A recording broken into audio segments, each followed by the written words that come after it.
we're doing pulley. Okay. पुली में vectors कैसे बनाते हैं वो हम सीख रहे थे। ठीक है, कुछ आपको पूछना है पुली में वेक्टर्स कैसे बनाते हैं? पुली स्ट्रिंग का हमने ऑलरेडी सीख लिया, स्ट्रिंग में वेक्टर्स कैसे बनते हैं। पुली का वेक्टर पूछना है आपको? लास्ट क्लास में मैंने सिखाया था पुली में वेक्टर्स कैसे बनाते हैं।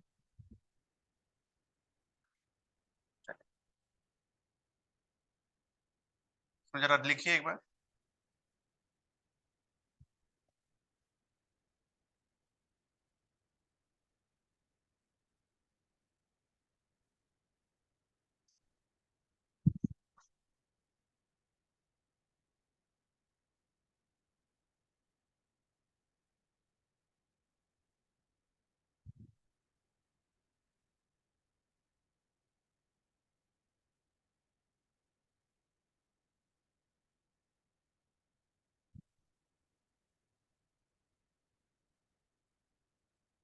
दोनों का एफबीडी बनाइए, दोनों मास का।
Ten kg, 8 kg and 2 kg।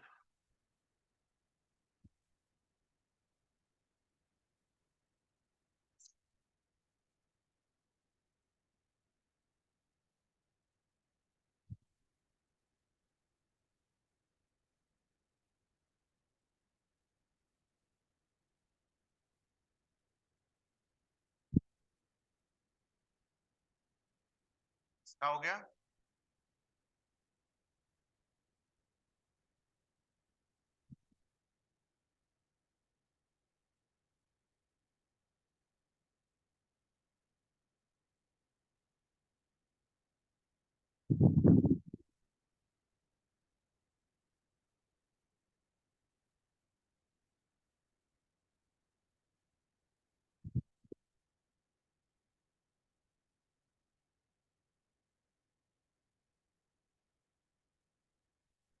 ये आए आपके वेक्टर्स, इसके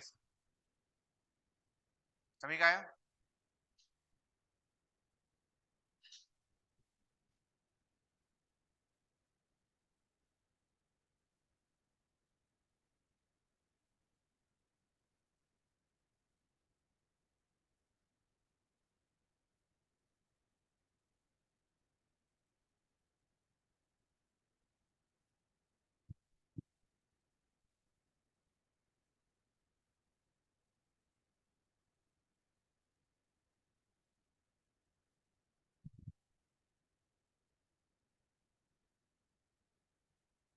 हो गया, ब्लॉक ए, ब्लॉक बी और ब्लॉक सी। ब्लॉक ए के लिए लिखेंगे बेटा, तो this will be your 10 into G will give you 100 Newton, और स्ट्रिंग T1, ये आया आपका वेक्टर। यहां से चूंकि इक्विलिब्रियम में इक्वेशन क्या लिखेंगे, T1 is equals to 100।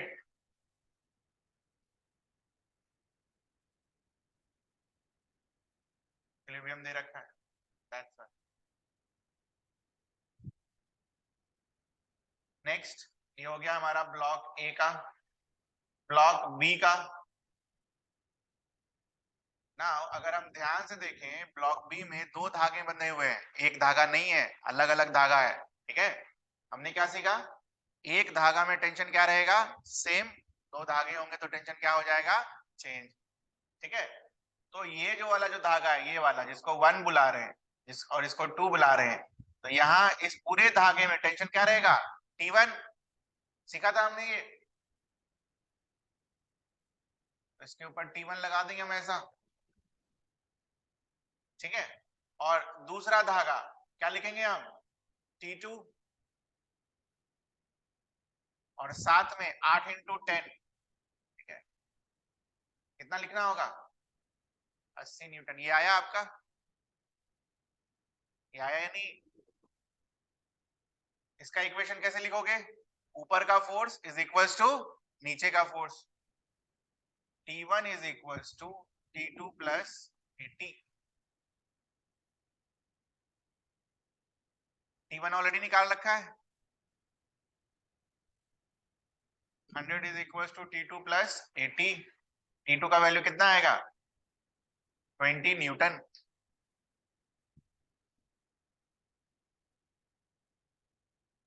Okay, block c, block c को देखा जाए तो 20 न्यूटन नीचे, और कौन से धागे से बंधा हुआ है, दूसरे वाले धागे से बंधा हुआ है। दूसरे वाले धागे में टेंशन क्या रहेगा, सेम। यहां से इक्वेशन लिखोगे तो T2 का वैल्यू क्या आएगा, अब ध्यान से देखो, अब यहां से निकालो यहां से निकालो, दोनों में वैल्यू क्या आएगा, सेम। आना भी चाहिए था, है ना, आना भी चाहिए था ना बेटा, क्योंकि हमने क्या सीखा है, स्ट्रिंग जब मासलेस होगा, पुली जब मासलेस होगा, तो एक धागे में एक ही टेंशन होगा। तो T2 का वैल्यू दोनों जगह से क्या आया, सेम। ये समझ में आता है आपको। एचसी वर्मा में ये ब्लॉक के जगह बंदर होता है और ये धागे की जगह पूंछ होता है, एकदम ऐसे ही सॉल्व होगा क्वेश्चन। ठीक है, 3 बंदर हो, 4 बंदर हो, 5 बंदर हो, कोई फर्क नहीं पड़ना चाहिए। समझ में आया वो क्वेश्चन कैसे सॉल्व होगा। बंदर का वजन दे रखा होगा, बेसिकली बंदर मींस व्हाट, ब्लॉक, और उसके टेल पर टेंशन निकालना होगा, क्योंकि एक बंदर से दूसरा बंदर उसके पूंछ को पकड़ के खड़ा होगा। तो टेल अगर लिखोगे तो उस समय क्या मानोगे उसको, धागा। समझ में आ रहा है ये, ध्यान से रखना, कुछ अलग नहीं है वो बंदर वाला सवाल। पता नहीं अभी रहता है या नहीं, होना चाहिए मेरे हिसाब से, देखा नहीं मैंने।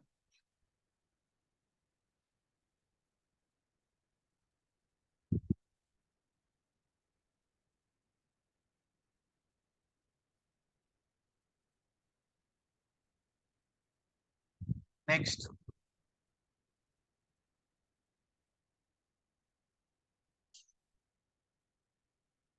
बस 1 महीना और स्लो, उसके बाद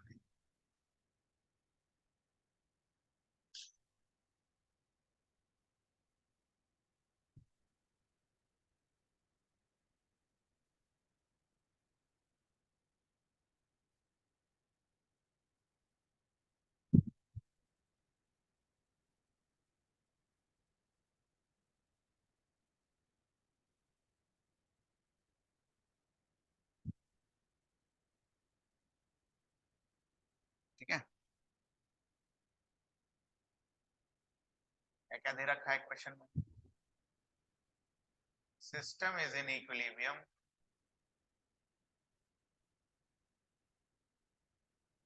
find m tension in string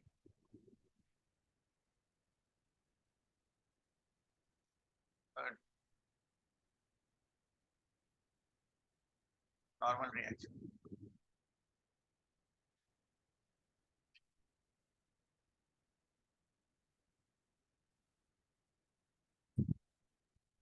आप तो मुझे सबसे पहले ये 10 किलो का और m मास का एफबीडी बना के दो।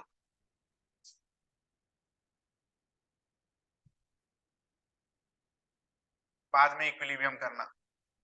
10 किलो वाले का और m मास वाले का एफबीडी बना के दो।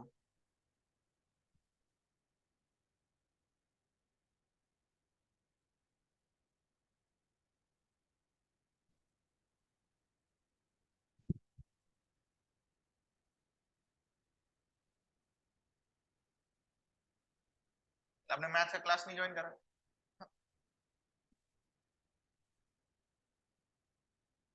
कर लो, फायदे में रहो, बाकी तो आपकी चॉइस है।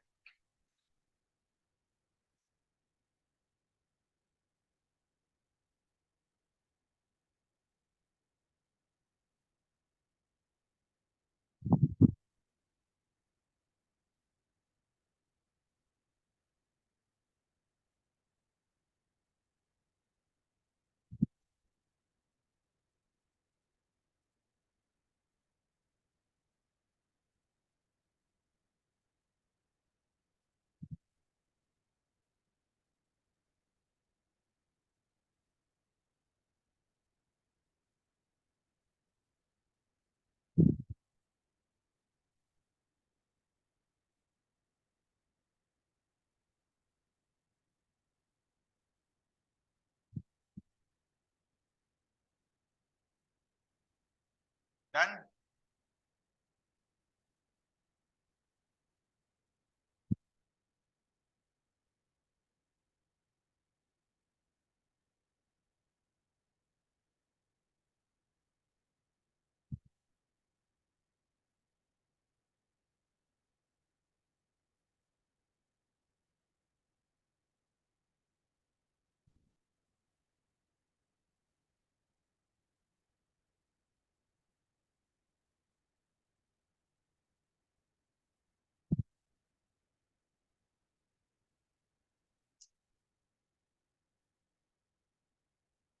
ग्रेविटी का फोर्स नीचे की तरफ।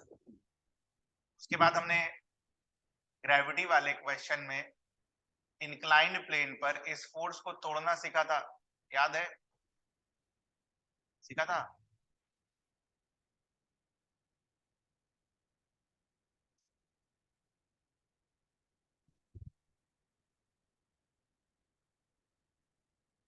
याद है? ये 30 डिग्री हुआ करता था, तो ये भी कितना हुआ करता था? 30 डिग्री। इधर वाला कंपोनेंट कितना आएगा? 100 cos 30। इधर वाला कंपोनेंट कितना आएगा? 100 sin 30। उसके बाद नॉर्मल रिएक्शन वाले चैप्टर में क्या सीखा था? नॉर्मल रिएक्शन कैसा होता है? Perpendicular to the surface. तो ये इसको और किधर? टुवर्ड्स द ऑब्जेक्ट, ठीक है? तो नॉर्मल रिएक्शन जो इस पर लगा रहा होगा वो टुवर्ड्स द ऑब्जेक्ट होगा, ठीक है? टुवर्ड्स द, देखो इसको ध्यान से देखना। टुवर्ड्स द ऑब्जेक्ट में अगर हम नॉर्मल रिएक्शन ऐसे बनाए, ठीक है, ये वाले तरीके से बनाए, ठीक, टुवर्ड्स द ऑब्जेक्ट है। अगर हम, ठीक है, और वेक्टर्स में हमने क्या सीखा? इस वेक्टर को हम चाहे तो शिफ्ट कर सकते हैं, नहीं कर सकते? तो अगर शिफ्ट करके लिख दोगे तो vector will remain what? Same. So this will be your normal reaction. Okay.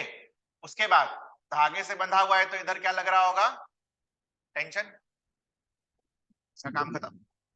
दूसरे वाले ऑब्जेक्ट का ये क्या होगा? mg। सेम धागे से बंधा हुआ है तो टेंशन क्या रहेगा? सेम। ठीक है, अब इक्विलिब्रियम का क्वेश्चन सॉल्व करो। वेक्टर वेक्टर क्या बोलता है, इधर का फोर्स और इधर का फोर्स दोनों क्या होगा, सेम। क्यों होगा सेम, क्योंकि क्वेश्चन में क्या दे रखा है, बॉडी इज इन इक्विलिब्रियम। क्या लिखेंगे हम इक्वेशंस इक्विलिब्रियम के, T is equals to 100 sin 30। Normal reaction के लिए क्या लिखेंगे, N is equals to 100 cos 30। और इसके लिए क्या लिखेंगे, T is equals to mg। आ जाएगा सारा value. What is the value of T? 100 into sin 30 which will give you how much, 50 Newton. ये आया आपका आंसर। नाउ यहां पर अगर हमने 50 न्यूटन रख दिया, m का वैल्यू चाहिए, G10 दे रखा है, तो m का वैल्यू कितना आएगा, 5 किलो।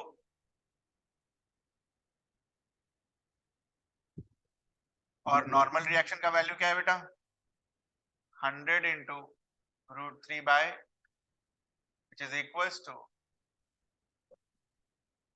50 √3 न्यूटन।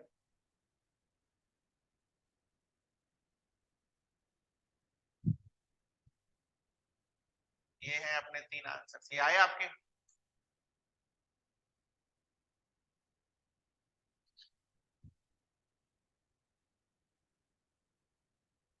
और हमने इस क्वेश्चन में बेसिक्स ऑफ सिर्फ इक्विलिब्रियम सीखा है, और फिर कर क्या रहे हैं, सिर्फ वेक्टर एडिट कर रहे हैं। वेक्टर को हमने तोड़ा है, ठीक है। तो अलग से वेक्टर सीखने से बढ़िया है कि यही सारे एग्जांपल सीख जाए, है कि नहीं। एप्लीकेशन तो वेक्टर का ही है ना बेटा। आई कैप जे कैप लिख रहे हैं, सिखाया था ना हमने आपको। ऊपर वाला फोर्स क्या होगा, ये वर्टिकल डायरेक्शन में जे कैप, ये क्या होगा, माइनस जे कैप। वो हटा दिया है अब, ठीक है, वो फिर यूज करेंगे अभी थोड़ी देर बाद। अब ऐसा करो, होमवर्क के लिए क्वेश्चन लिख लो, क्योंकि सारा अगर करने बैठ गए तो फिर एक आध साल लग जाएगा, ठीक है। बनाओ, इसका आंसर पूछ लेना अगली क्लास में, आंसर सही आया या नहीं, और डाउट जो होगा वो पूछ लेना।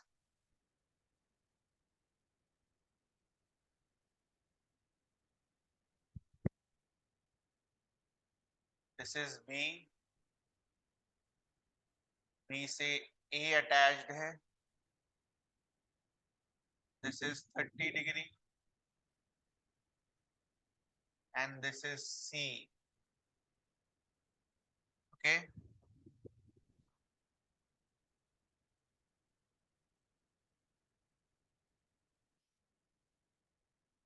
10 न्यूटन, 20 न्यूटन। आपसे पूछा गया है WC क्या होगा,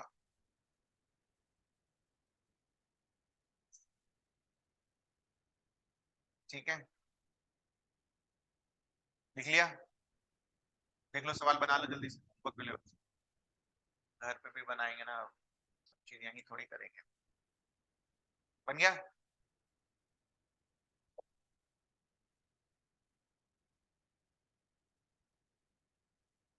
भेज भी देंगे ये PDF।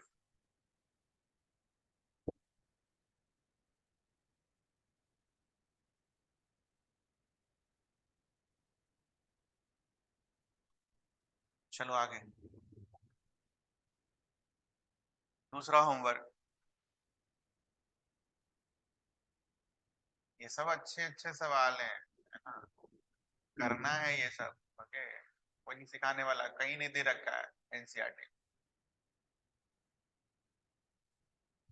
कंपटीशन जो तैयारी कर रहे होते हैं वो सब करते हैं।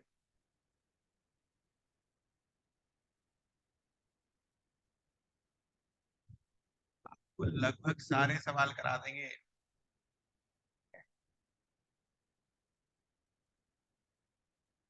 जितने भी आपके दोस्तों बाहर गए होंगे ना, वैसे ही या उससे और अच्छे ही।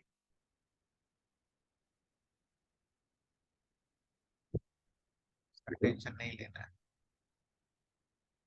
डायरेक्शन लेना है एफर्ट का, ऐसा ना हो खाली मैं ही मेहनत करते रह जाऊं।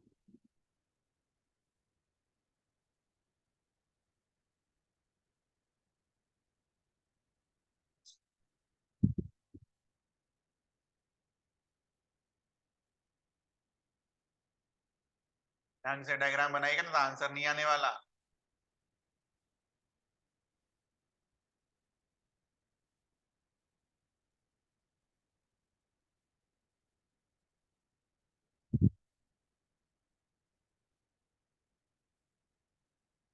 थीटा का वैल्यू निकालना है आपको इसमें। masses are m and root 2m, okay?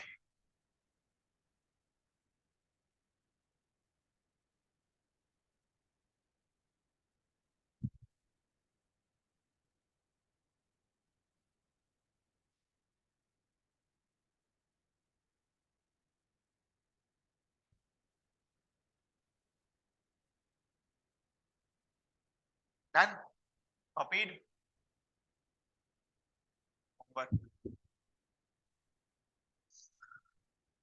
मैं अपने लिए छोड़ दे रहा हूँ जगह, ताकि कल या परसों जब भी डिस्कशन हो आंसर लिख दूंगा, बस जो नहीं बना होगा पूछ लेना।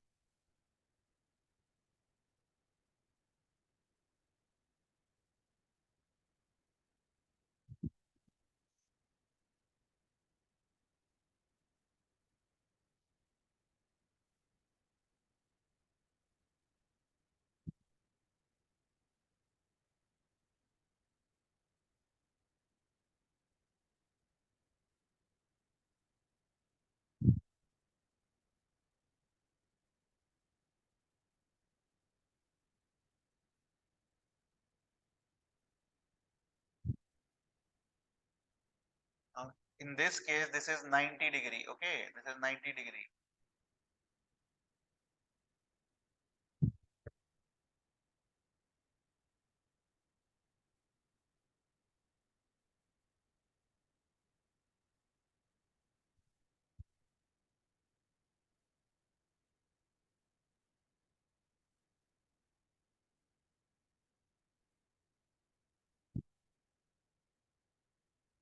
वो तो है ही, सिस्टम इज इन इक्विलिब्रियम।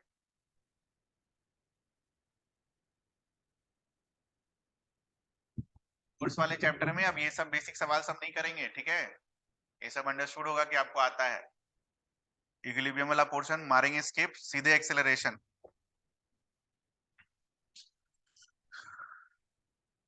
ठीक है, एक और बन गया।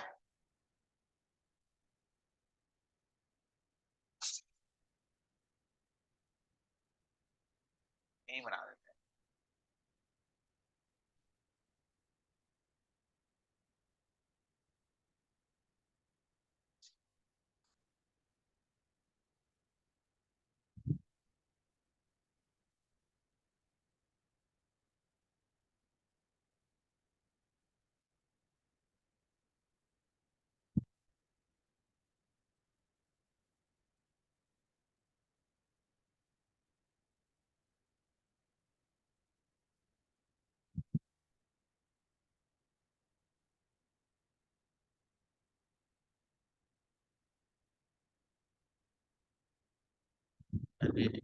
थोड़ा सा मेरे बनाने के बाद बनाया करो।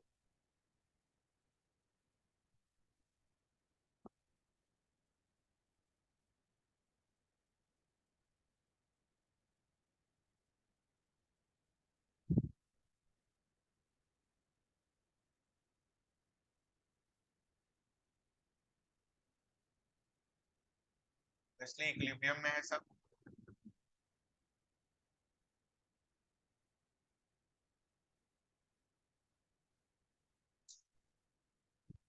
Find the value of theta.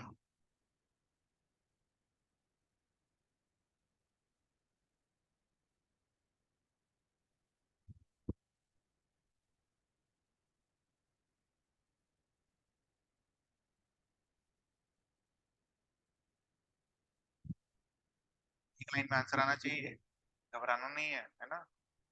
एक लाइन का आंसर है। नहीं नहीं, वो लिखने आना चाहिए। क्या है?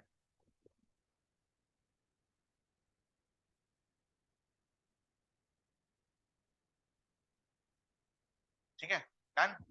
तो ये 4 हैं आपके होमवर्क, घर पर बनाइएगा और कोई डाउट होगा तो परसों क्लास में पूछ लीजिएगा, ठीक है।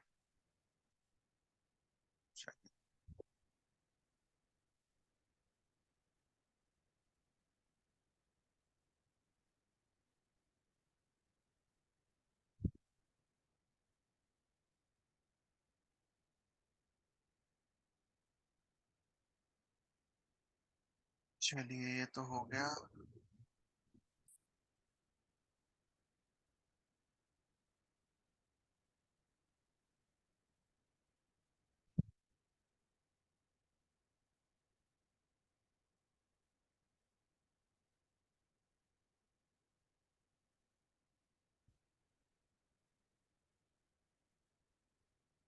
नेक्स्ट वेक्टर का एप्लीकेशन हम सीखेंगे इन फ्रिक्शन,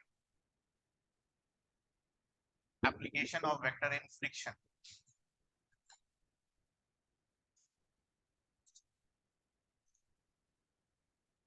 वेरी इंपॉर्टेंट है, फ्रिक्शन अपने आप में बहुत इंपॉर्टेंट है और उसका बेसिक्स है वेक्टर में, ठीक है। फर्स्ट ऑफ ऑल जो पीछे की चीजें हैं, what is friction? It's a kind of force,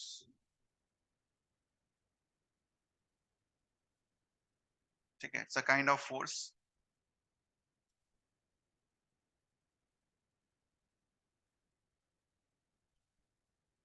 that opposes,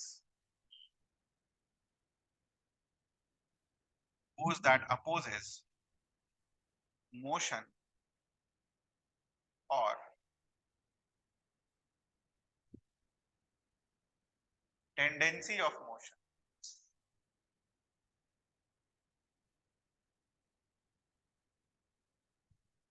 between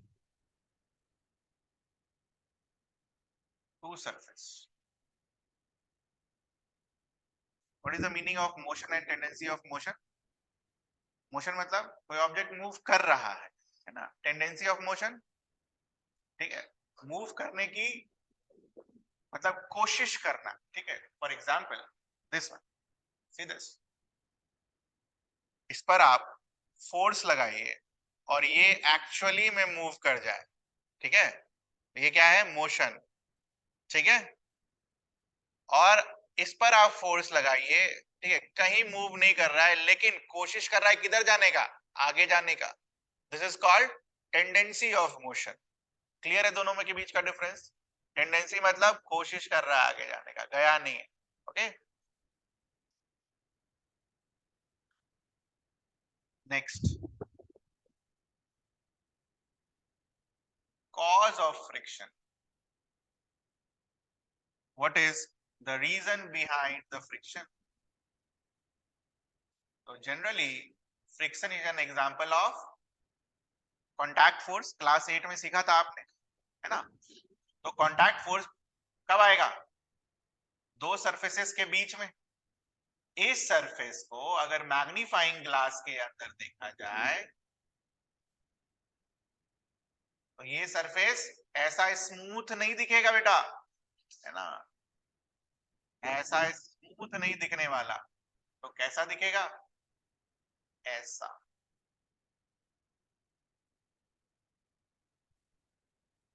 कैसा दिखेगा? ऐसा।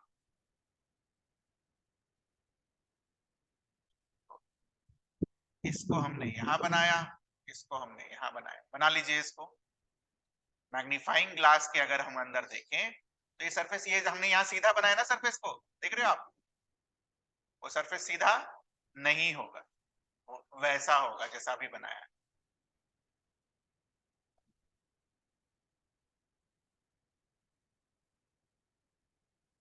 This is called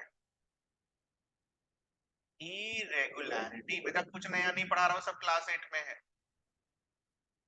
this is called irregularity, और उसी को हम क्या बुलाते हैं? रफनेस।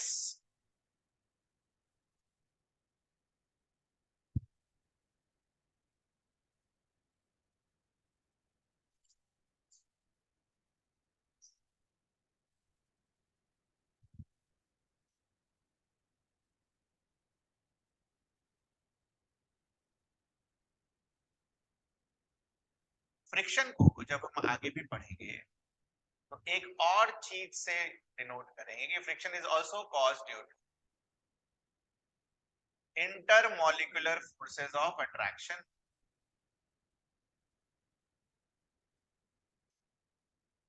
अभी बस खाली लिख के रख लो, केमिस्ट्री में पढ़ेंगे ना इंटरमॉलिक्यूलर फोर्सेस ऑफ अट्रैक्शन, तब समझ में आएगा इंटर और इंट्रामॉलिक्यूलर फोर्सेस ऑफ अट्रैक्शन। है ही अगला chapter atomic structure. Friction is due to surface roughness and intermolecular forces of attraction. ठीक है, तो अगर ध्यान से देखा जाए ये वाला सरफेस और नीचे वाला सरफेस दोनों आपस में फंसा हुआ होगा। ये जो सरफेस दोनों फंसे हुए होते हैं उसे हम क्या बुलाते हैं? इंटरलॉकिंग।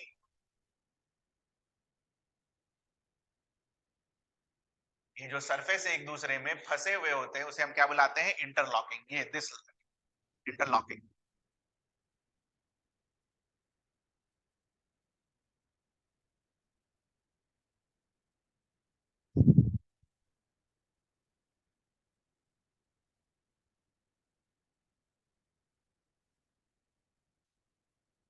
ठीक है, ये टेंडेंसी ऑफ मोशन को ना बना लेते हैं, कोई दिक्कत ना हो।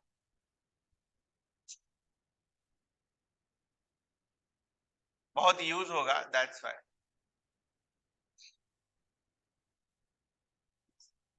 मान लीजिए भारी भरकम ऑब्जेक्ट है जिसको आप धक्का दे रहे हैं। ओके, बहुत छोटा हल्का फोर्स लगा रहे हैं, स्मॉल फोर्स।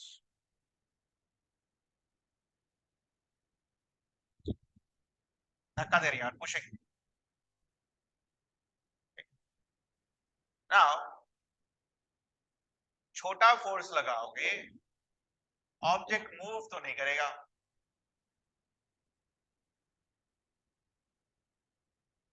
बट ऑब्जेक्ट जाना किधर चाहेगा? Right side.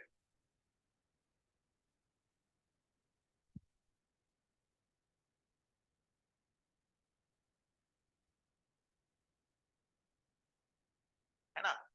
तो ऑब्जेक्ट का इंटेंडेड मोशन किधर है बेटा? दाहिने साइड।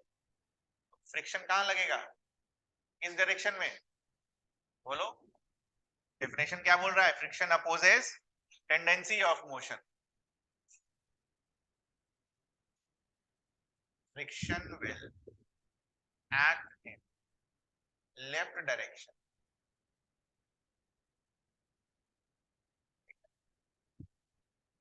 ये होगा फ्रिक्शन का। फ्रिक्शनल फोर्स को दिखाते कैसे हैं? स्मॉल एफ से।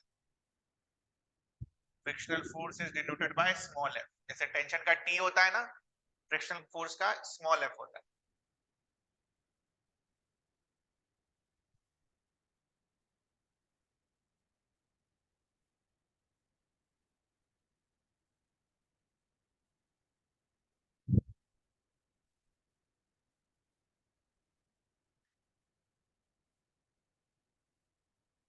Okay okay?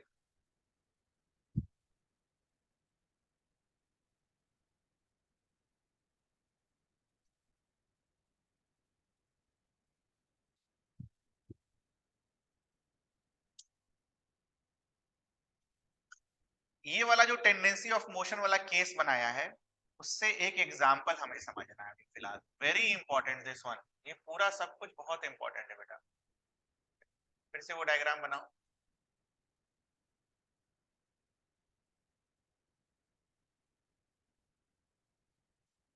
मतलब अगेन 8 में ही है ये। इसका बेसिक वर्जन जो है ना वो 8 में है। ठीक है, और इधर एक टेबल बनाओ।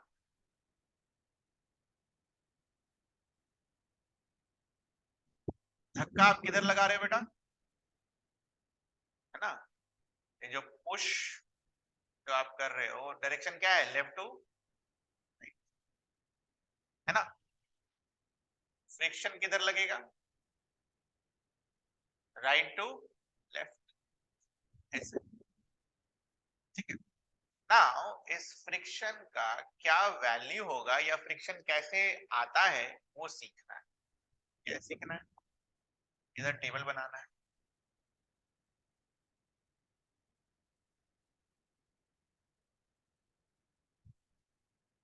आप जो धक्का लगा रहे होगे उसका कुछ वैल्यू होगा, that is given by capital F. आप जो धक्का लगा रहे हो और आपके धक्का लगाने से फ्रिक्शन का कुछ वैल्यू आएगा।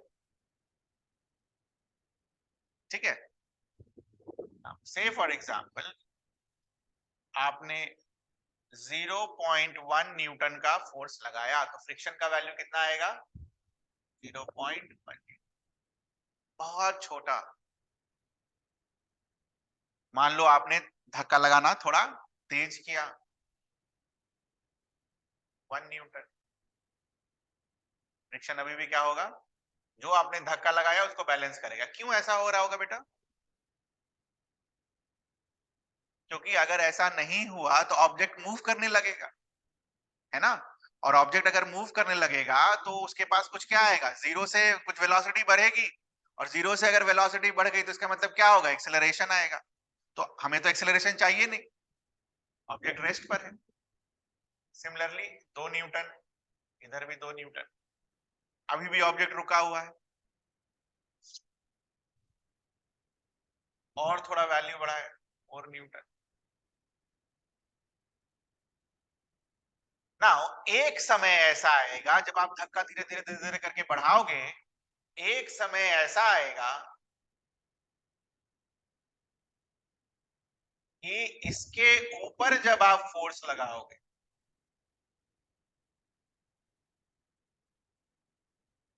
ठीक है, ऑब्जेक्ट जो है वो क्या रहेगा? इक्विलिब्रियम में नहीं रहेगा ना। ऑब्जेक्ट अगर इक्विलिब्रियम में नहीं रहेगा तो इसके मतलब आगे की तरफ फोर्स ज्यादा लग रहा होगा, पीछे की तरफ फोर्स कम लग रहा होगा। तो एक समय ऐसा आएगा जब फ्रिक्शन का वैल्यू बढ़ेगा ही नहीं बेटा, उतना ही रहने लगेगा। ठीक है, so this value is called maximum value of friction. ये पता कैसे चलेगा मैक्सिमम क्या है मिनिमम क्या है ना? वो बात की बात।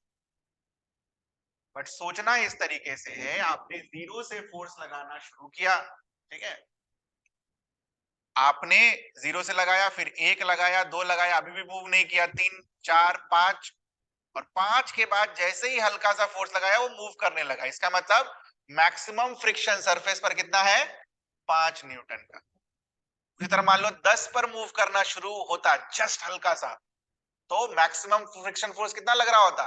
उल्टे डायरेक्शन में 10 न्यूटन।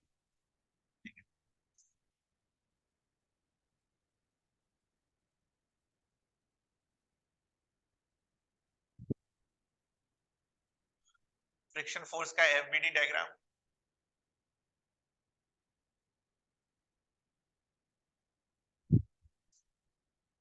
एक ऑब्जेक्ट पर हमने ऐसे फोर्स लगाया है, अभी तक ऑब्जेक्ट अपना फ्रिक्शनलेस सरफेस पर होता था, ठीक है, अब ये फ्रिक्शन वाला सरफेस है।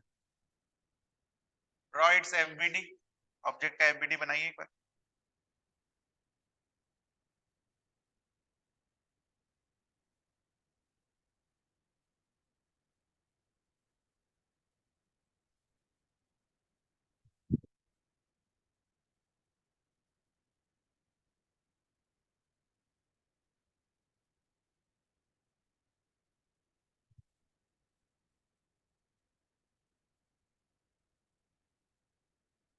बन गया? मैच करिए, इधर की तरफ फोर्स लग रहा है, फ्रिक्शन का डायरेक्शन किधर बनाएंगे? उल्टा। ये बनाया आपने, नीचे mg, और जमीन इसको ऊपर की तरफ धक्का दे रहा होगा, नॉर्मल रिएक्शन। ये आया आपका free body diagram with friction.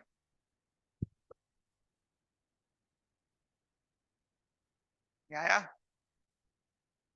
कुछ पूछना है आपको इसमें कैसे बनेगा फ्रिक्शन के साथ? चलिए नेक्स्ट लिखिए,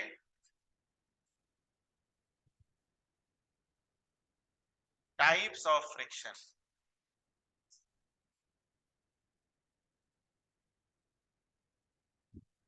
इसमें से दो टाइप्स आप ऑलरेडी क्लास 8 में पढ़ रखे हैं, स्टैटिक फ्रिक्शन और kinetic friction. Types of friction, तो पहला टाइप इज स्टैटिक फ्रिक्शन। बेटा ज्यादा दिमाग नहीं लगाना होता इन सारी चीजों में, डेफिनेशन लिखेंगे और खुश रहेंगे, ठीक है। It is the friction which is caused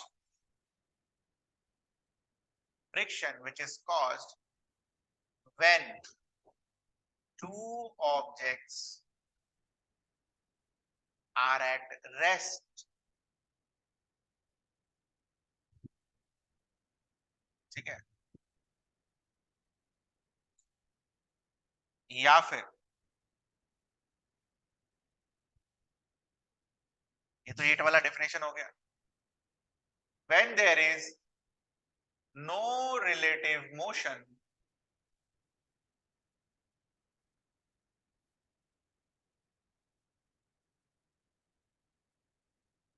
between the surface of contact, क्या contact surface,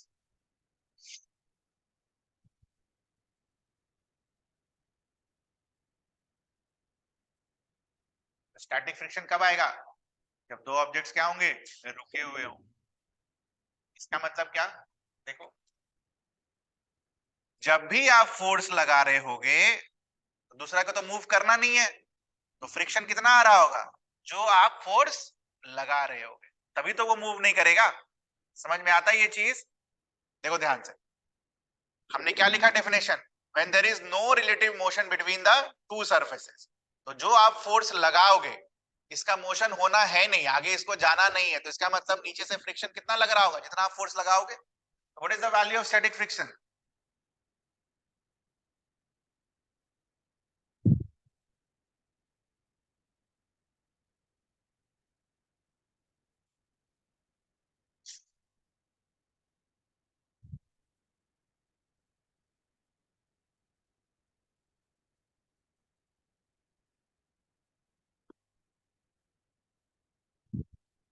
ध्यान रहे ये कब का है, जब ऑब्जेक्ट कब होगा, रेस्ट में होगा। ये मत बोलना कि बेटा कि ये 10 न्यूटन आप लगा रहे हो, ऑब्जेक्ट मूव कर रहा है तो स्टैटिक फ्रिक्शन 10 न्यूटन आएगा, नहीं। कब आएगा static Newton 10 Newton, static friction 10 Newton, जब ऑब्जेक्ट क्या होगा, रुका हुआ। ऑब्जेक्ट मूव कर रहा है और आप 10 न्यूटन का फोर्स लगा रहे हो, आप नहीं बता सकते स्टैटिक फ्रिक्शन कितना होगा नीचे, इतना बता सकते हो कि 10 से कम होगा, ठीक है।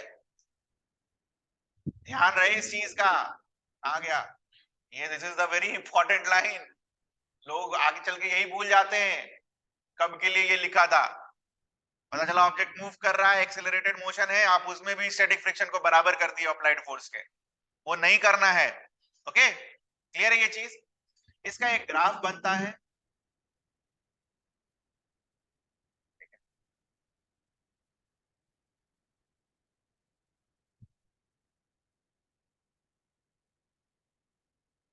ये ग्राफ क्लास 8 में नहीं है, बट ये है ऊपर वाला जो f is equal to f applied किया है, 8 में ही है। तो ग्राफ कैसे बनेगा बेटा, बोलिए। आपने 1 न्यूटन लगाया, ये भी कितना होगा, 1 न्यूटन। आपने 2 न्यूटन लगाया, ये भी कितना होगा, 2 न्यूटन। तो basically it will be a straight line.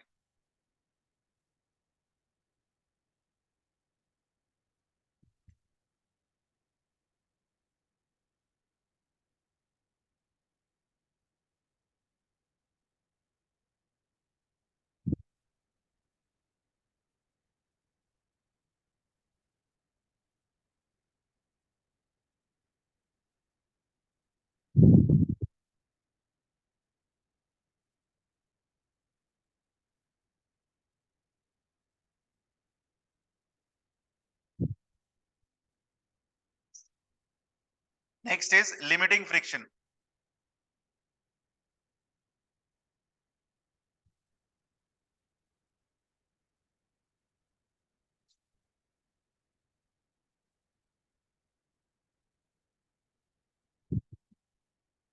Okay, now see this. ये वाला टेबल देखो ध्यान से. आपने 0.1 से शुरू किया और जब तक ऑब्जेक्ट रेस्ट में था आपने जो फोर्स लगाया वही फ्रिक्शन फोर्स हुआ. ऐसा होते होते होते होते एक कंडीशन ऐसा आया कि ऑब्जेक्ट जस्ट मूव करना शुरू कर दिया. तो ये जस्ट मूव के केस में ये जो स्टैटिक फ्रिक्शन है बेटा, उसका वैल्यू क्या होगा? मैक्सिमम हो जाएगा. इसके आगे तो स्टैटिक फ्रिक्शन नहीं बढ़ेगा ना. ठीक है. तो जो स्टैटिक फ्रिक्शन का मैक्सिमम वैल्यू होता है उसे हम क्या बुलाते हैं? Limiting friction. ठीक है. 5 न्यूटन के आगे तो फोर्स लगेगा नहीं. स्टैटिक फ्रिक्शन का maximum value is limiting friction. तो डेफिनेशन लिखिए. Limiting friction is the maximum value of static friction.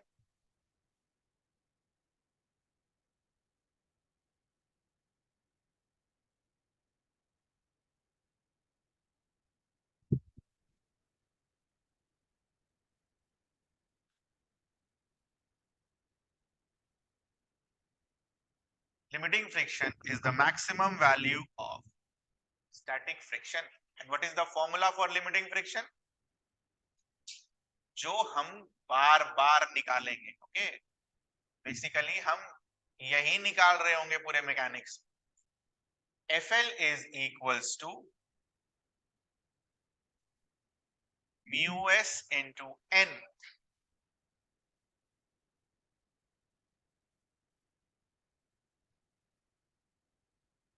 Where FL तो समझ में आ रहा है क्या? FL limiting friction. Mu s is equals to coefficient of, coefficient आप पूरा लिखिएगा,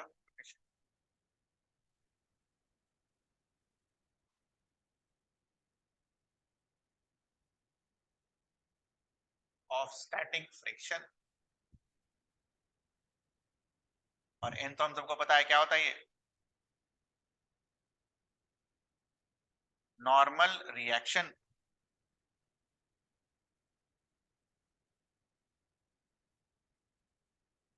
नाउ इस म्यू के बगल में लिखो, ये क्लास 8 में हम सीखते हैं, मतलब म्यू के बारे में नहीं सीखते, बट ठीक है.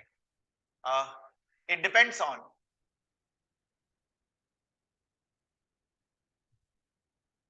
बोलो बेटा, सूखा हुआ रोड पर चलना, गीला वाले रोड पर चलना, दोनों में डिफरेंस होता है या अलग अलग होता है? अलग अलग होता है ना. तो बेसिकली क्यों अलग अलग होता है? क्योंकि दोनों में फ्रिक्शन क्या हो रहा है? अलग अलग. It depends on nature of the surface. ये जो म्यूएस है ये क्या चीज पर डिपेंड करेगा? सरफेस के नेचर पर.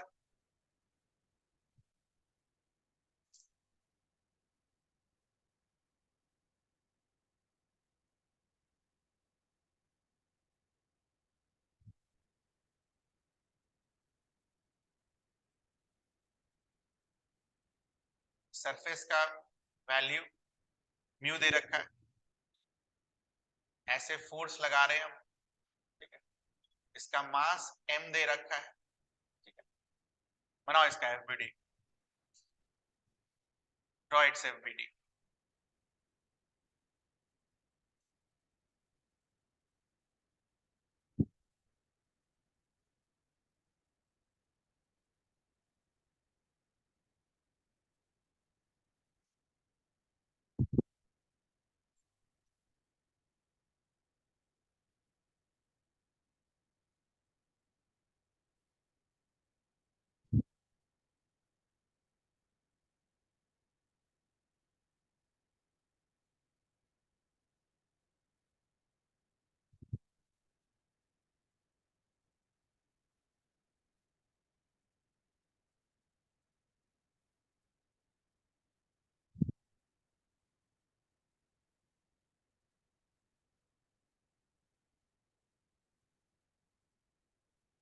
डन.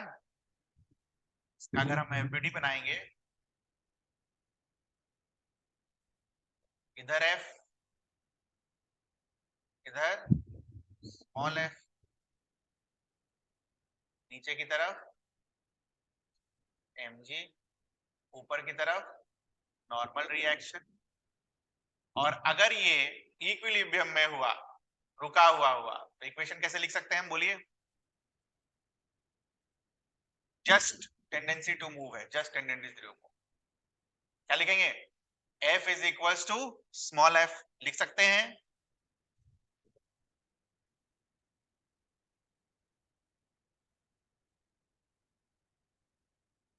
क्वेश्चन क्या है? जस्ट मूव, जस्ट मूव किया आपने, इतना फोर्स लगाया कि हल्का मूव किया। उसके बाद और क्या लिख सकते हैं? n का वैल्यू क्या होगा? वर्टिकल डायरेक्शन में सब वेक्टर से लिख रहे हैं, है ना? वेक्टर से लिखे ना, आई कैप माइनस आई कैप, जे कैप माइनस जे कैप, ठीक है? और लास्ट बच गया ये फॉर्मूला से। जस्ट मूव बोला है तो कौन सा चल रहा होगा? Limiting friction. लिमिटिंग फ्रिक्शन का वैल्यू क्या आएगा? Mu into n. बाकी एन का वैल्यू mg डाल देना। This one is the new one, okay? Friction की वजह से ये फॉर्मूले से आता है।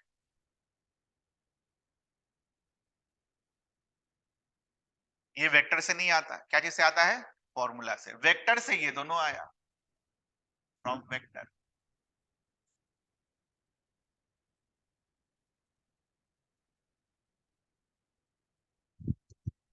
This is limiting friction. Third, kinetic friction. तो अब देखो तीसरे केस में आ गए। पहला केस क्या था? फोर्स लगा रहे हो, ऑब्जेक्ट मूव नहीं कर रहा है। दूसरा केस क्या था? फोर्स लगा रहे हो, ऑब्जेक्ट जस्ट मूव करना शुरू हुआ, तो हमने इसको लिमिटिंग फ्रिक्शन बोल दिया। अब जब फोर्स लगा रहे हो तो ऑब्जेक्ट क्या कर रहा है?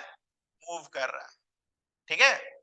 तो ये जब मूव करेगा, तब जब फोर्स लगाओगे तो उस फ्रिक्शन को क्या बुलाएंगे? Kinetic friction.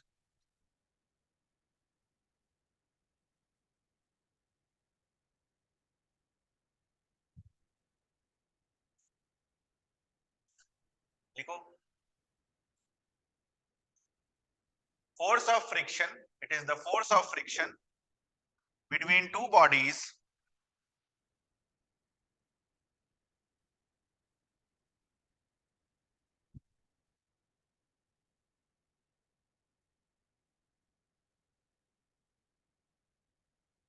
when they are moving.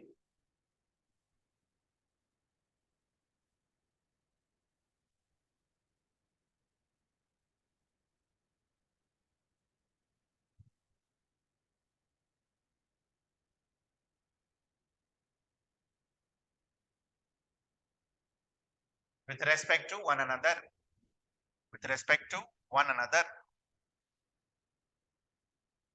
with respect to one another.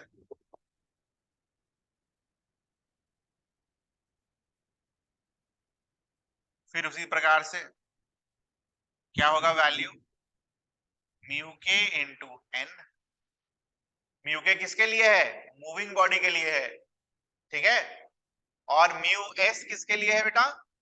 बोलिए, जो अभी जस्ट थोड़ी देर पहले किया। Just moving. दो वर्ड होंगे आपके लिखे हुए, तो जस्ट मूविंग में क्या यूज करेंगे? Mu S. और अगर मूविंग है तो क्या यूज करेंगे? म्यू के। ये दोनों भी अलग अलग वैल्यूज आते हैं, बच्चे नहीं पहचान पाते हैं कि कहां म्यू के यूज करना है, कहां म्यू एस। म्यू के इज इक्वल्स टू, क्या मतलब हुआ इसका?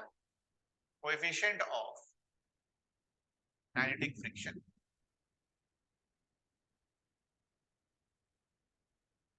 फोर्स जब पढ़ेंगे तो ये सब जल्दी जल्दी करेंगे वो वहां पर, इसलिए वो चीजें मैं आपको पहले ही दिमाग में डाल दे रहा हूं, रिवाइज करते रहना। Depends on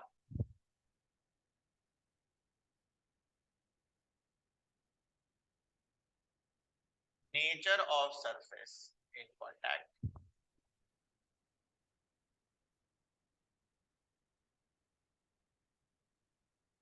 and will be normal reaction.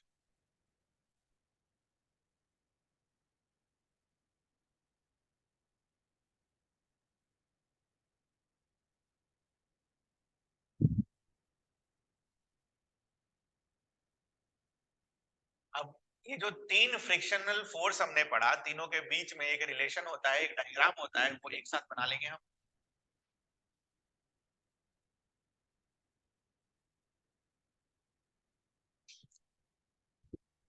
पहले मुझे बना लेने देना, उसके बाद बनाना।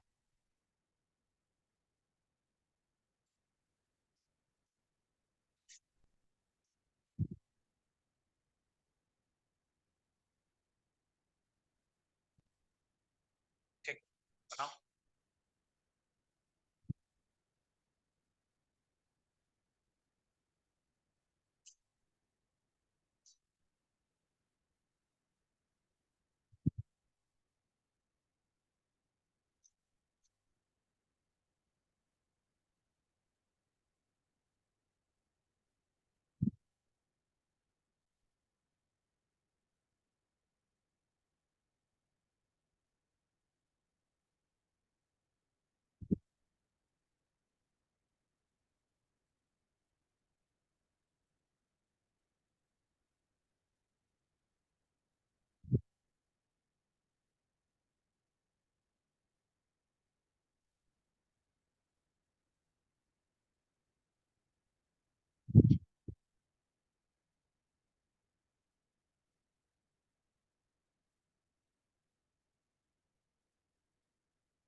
Ninety 99% of the questions problem solving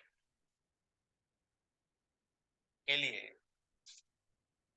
हम ये वाला ग्राफ नहीं यूज करेंगे, हम ये वाला ग्राफ यूज करेंगे।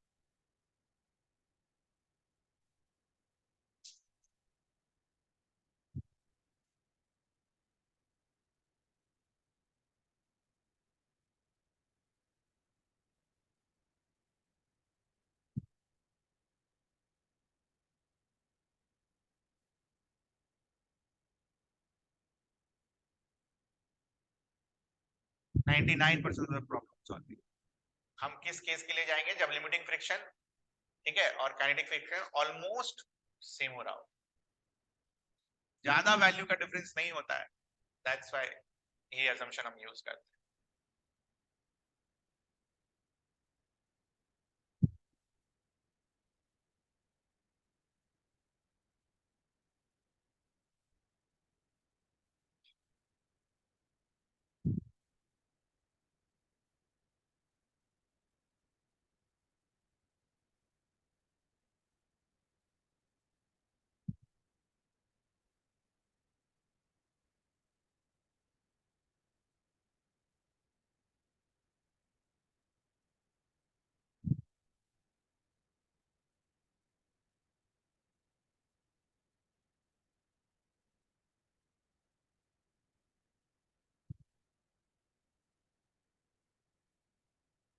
ठीक है,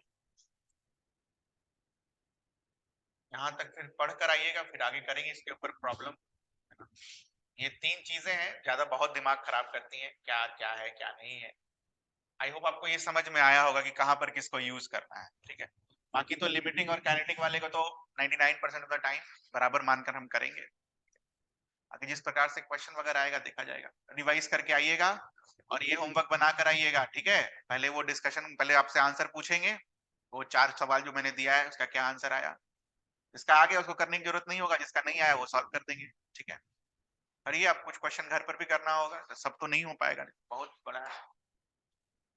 चलिए डन, जा सकते हैं आप।